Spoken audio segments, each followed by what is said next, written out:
నల్లగుడి. మొత్తం కలిపి 10,000 జనాభా కూడా లేని రెండూళ్ళు 30 ఏళ్ల నుంచి కొట్టుకుంటున్నాయి. నారపరెడ్డి నీడ కింద కొమ్మద్ది, బసిరెడ్డి బలం మీద నల్లగుడి. ఆ నియోజకవర్గంలో ఉన్న 25 ఊళ్ళని 2 ముక్కలుగా విడగొట్టేశాయి. 30 సంవత్సరాల క్రితం కొమ్మద్దిలో మొదలైన ₹5 ఫ్యాక్షన్ ఆ ఏరియాని కరువు ప్రాంతంగా మార్చేసింది. కొమ్మద్ది పొలిమేరలో ఉన్న శాఖలమరి దగ్గర ప్యాకాట్లో చిన్న గొడవ వచ్చింది. బసిరెడ్డి ఆట ఓడిపోయి ₹5 బాకీ పడ్డాడు. నల్లగొడోళ్ళు మొండినా కొడుకులు, ఆడితే గెలిచరు, ఓడితే కట్టరు. ఏంది వా జాచి మాట్లాడుతున్నావు? ఏం పౌరుషం పొడుచుకుని వచ్చాండి అదే లెక్క తీరా ముందు.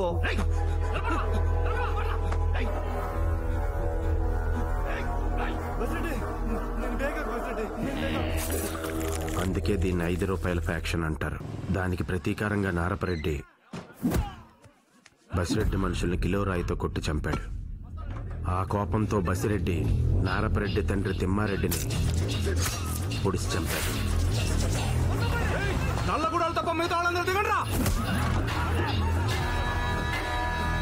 దాంతో నారపరెడ్డి బసిరెడ్డి తండ్రి లక్ష్మారెడ్డిని నరికేశాడు. మీ అయ్యట్టంటోండి రెడ్డి. వెళ్ళి మా అయ్యతోనే మాట్లాడుకో. పండగల కొత్త బట్టలు కొనుక్కున్నట్టు ఏడాదికోసారో 2 ఏళ్లకోసారో ఈ కూనీలు జరుగుతూనే ఉంటాయి. బసిరెడ్డి వెరైటీస్ గనుల్లో బాగా సంపాదించాడు. రాజకీయాల్లో దిగాడు. 20 ఏళ్లుగా నియంతలా పరిపాలిస్తున్నాడు. మొట్టమొదటిసారి అతనికి ఎదురు నిలబడటానికి అపోజిషన్ పార్టీకి నారపరెడ్డి ఒక్కడే కనిపించాడు. అతన్ని ఒప్పించడానికి నియోజకవర్గ ఇన్ఛార్జిని ఇంటికి పంపించి మరీ బతిమాలారు. ఈసారి మొగ్గు నారపరెడ్డి వైపే ఉందంటున్నారే. ఈడెవడో కవిత్వం ఏడ్చాడు. కొమ్మద్ది కొండగాలికి నల్లగుడి నిలబడగలదా? నిలబడిలా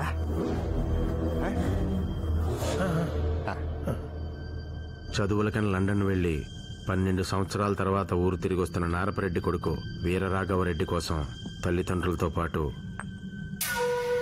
బసిరెడ్డి కొడుకు బాలరెడ్డి కూడా ఎదురు చూస్తున్నాడు.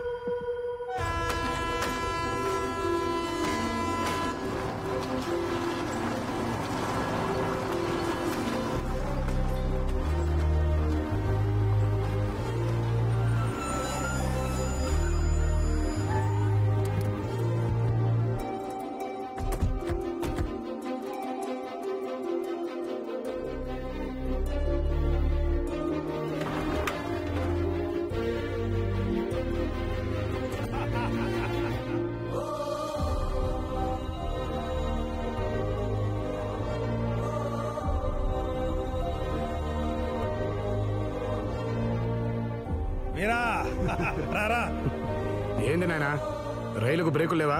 స్టేషన్ రాకముందే ఇడెక్కి చైన్ లాగినాడు. నీకోసం ఆడదాకా ఆగలేకపోయిందా నబ్బి? అట్నా బాబా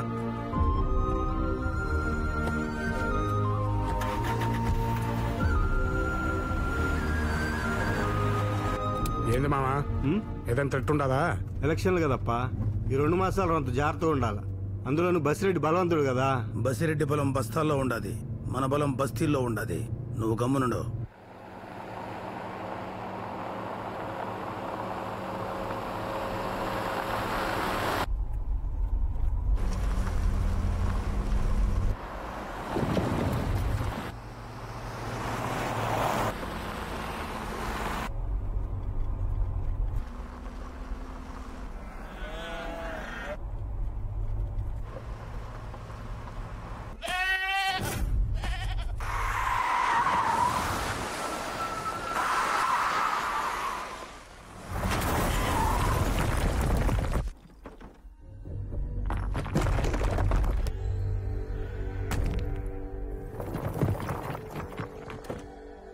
ఏందిరా?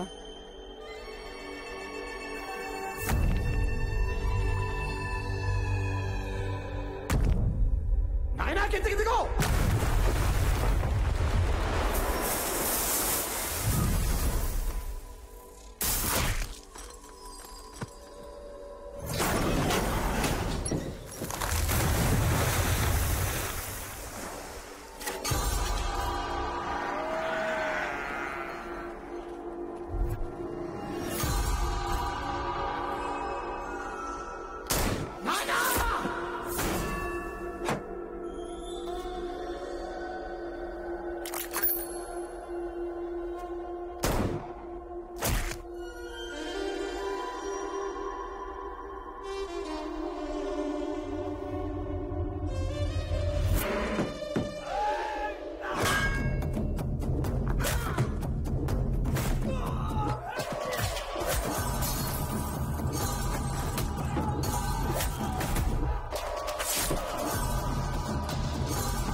బస్తీ బేచన్నారా?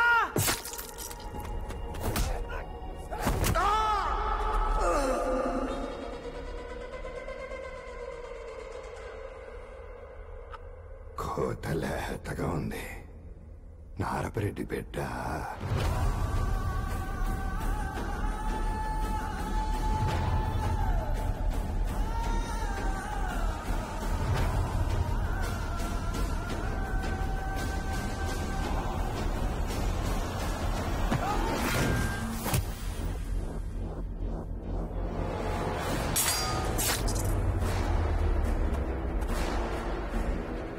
యాడ్రా నాగపరెడ్డి బిడ్డ?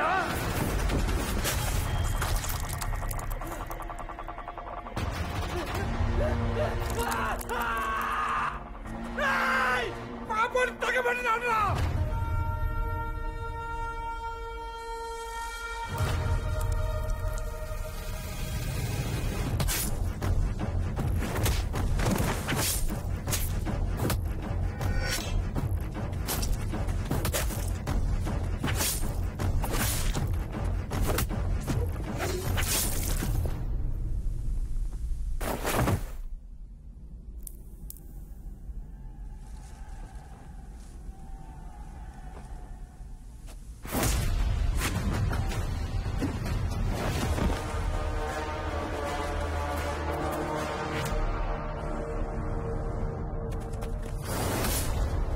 కదిరప్పా! ఈడ మంది లేరా, కత్తులు లేవా?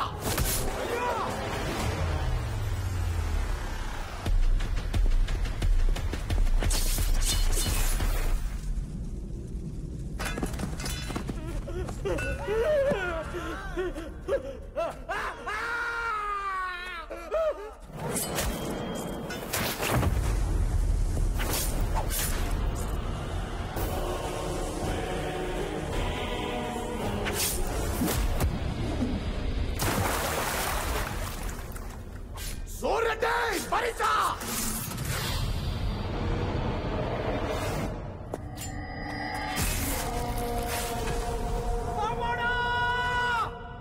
బసిరెడ్డాడు దిగినాడు.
బందూక్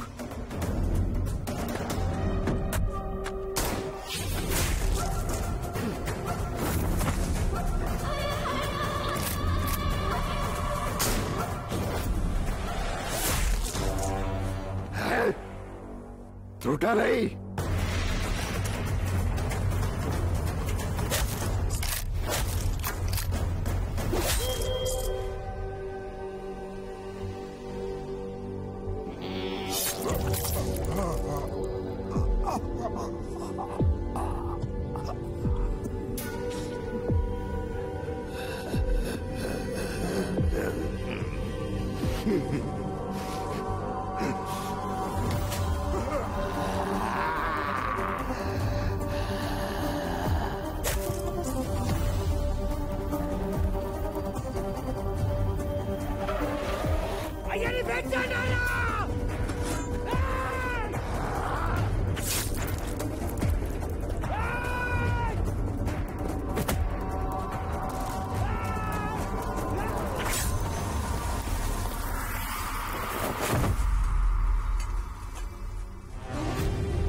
కూలీలు చేసుకుంటా అంటే నడి మధ్యలో మేమెందుకు?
హైదరాబాద్ నుంచి సుదర్శన్ రెడ్డి గారు.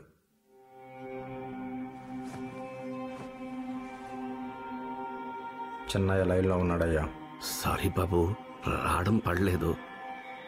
జరిగిన దానికి మీ అందరం చాలా షాక్లో ఉన్నాం. నాన్నగారు లేకపోవడం పార్టీకి పెద్ద లోటు. మీరే దాన్ని ఎలాగైనా పూర్తి చేయాలి. ఇక్కడ పనులు పూర్తి కాగానే వచ్చి కలుస్తాను. ఉంటాను బాబు.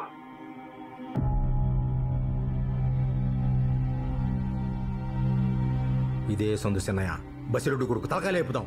మొత్తం ఊర్లన్నీ మన చేతికొచ్చేయాలా? గనులు చూసుకుని కదా అతగాడికి నిన్న అప్పగూరు పట్టిండేది.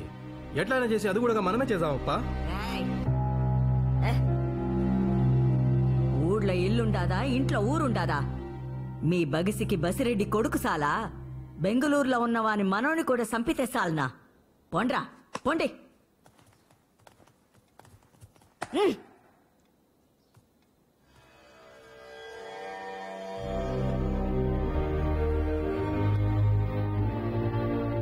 పంతొమ్మిదేండ్లప్పుడు ఎత్తకొచ్చి మరీ చేసుకున్నాడు. నా సుగునా అంట పొగలు పొద్దులు కూకులా ఇడిసిపెట్టకుండా తిరుగుతాండే. నువ్వు కడుపున పడినాకే మీ అమ్మని గెలిసేసినాననుకున్నాడు ఏందో. దాన్ని వంటింట్లో వదిలేసి వరండాలకు పోయి ఊరిని గెలిచడం మొదలుపెట్టినాడు. మళ్ళీ లోపలికొస్తాడని 25 ఏండ్లు చూసింది మీ అమ్మ. ఆడ్నుంచి అట్నే పాయ్.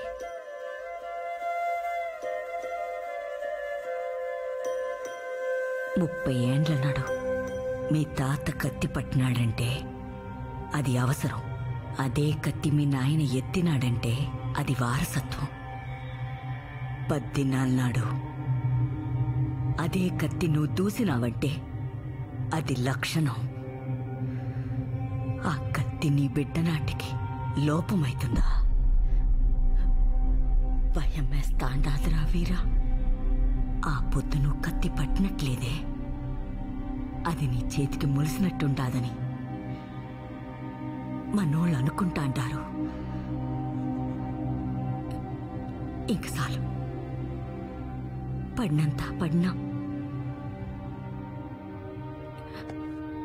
ఈ రూపులొత్తి కాక నాయనా.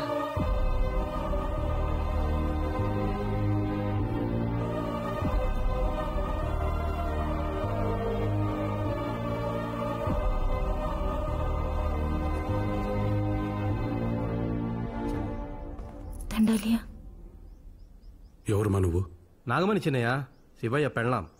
ఈ పొద్దా రేపా అనేటట్టుండావే. ఏంటికి పాపా ఎండను పడి ఎంత దూరం వచ్చినావు?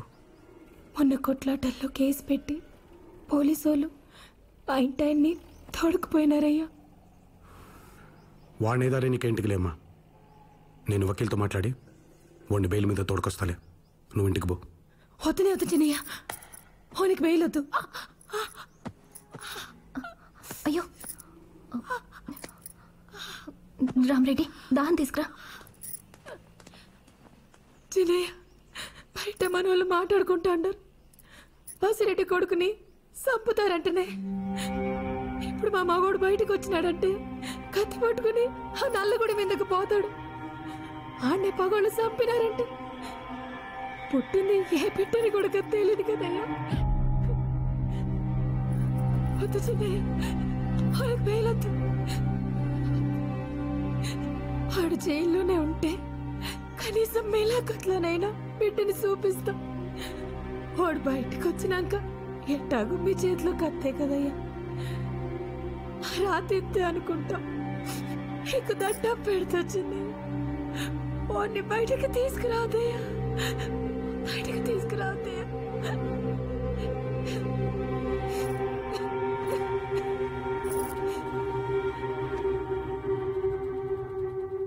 అందరూ యుద్ధంలో గెలవడం ఓడమే చూస్తారు. అంతా అయిపోయినాక ఏడవడం ఎవరికి జ్ఞాపకం రాదు. గెలిసినోడు ఏడ్చాలా, ఓడినోడు ఏడ్చాలా? వాని రోజొస్తే ఎవడైనా గెలుస్తాడు. కాని వీరా యుద్ధం రాకుండా ఆపుతాడే, వాడు గొప్ప, వాడే గొప్ప.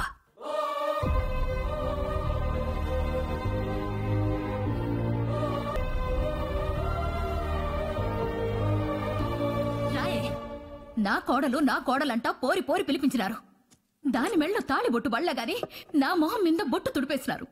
చాలు చాలు, ఈ కొంపకు ఆడబిడ్డని పంపే కంటే మెడకి బండగట్టి పెన్నెట్లో తోసేది మేలు. పుణ్యమన్నా వచ్చాది. ఏంది పాప యోచన? బొట్టు పెడతారనా? ఎవరు పెట్టేది? ఇంటి నిండా ముండ మూసినారులే. పోయి దేవరమ్మల బొట్టు పెట్టుకొనిరా పో.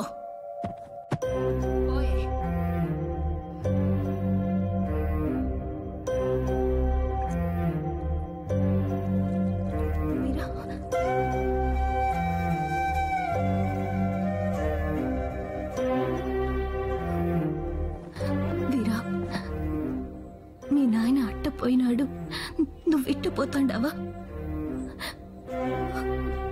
ఈయన్నే ఉంటే ఆయన పోయాడనే బాధ, ఆయన్ని చంపినారనే కోపం తప్ప వేరే దారి కనపడట్లేదమ్మా. ఎతకని అయినోళ్ల కోసం కత్తి దూశాను, అదే అయినోళ్ల కోసం కత్తి వదలలేనా? వెళ్ళి